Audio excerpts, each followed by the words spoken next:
Music and lyrics. Now, you remember this has been given a great thumbs up by James King, our romantic movies correspondent. The story is Hugh Grant plays Hugh Grant.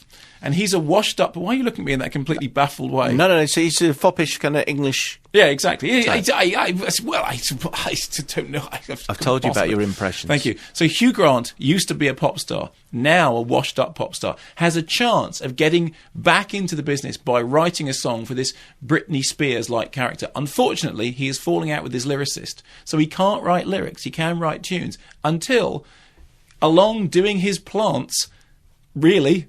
comes ditzy Drew Barrymore. Drew Barrymore does ditzy babbling, bumbling Drew, and Hugh Grant does Hugh Grant. Now, I think that Hugh Grant as Hugh Grant is very funny. I can't deny it. I just think he's funny. In American Dreams, he was funny. In this, he plays a washed-up pop star, but we get the flashbacks of the pop band that he used to be in, who sang this great song, Pop Goes My Heart.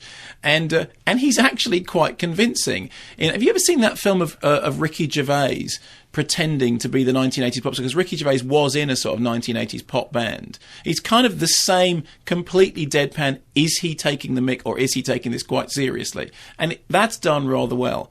That said, it's completely flimsy, empty, throwaway. I mean, it is not a classic love Empty, flimsy throwaway can be enormously entertaining. It can be. Sometimes you can have a little bit too much candy floss. Sometimes what you need is a toffee apple. You need this, the candy coating on the outside, but you need something that you can actually get your teeth into on the inside. In the case of this, it is like whipped sugar, and then some more whipped sugar, and then I'll have some whipped sugar with that. With some candy floss to finish it off. Well, candy floss is whipped sugar. I know. I was just varying the words for dramatic effect. Okay, fine. But it's like...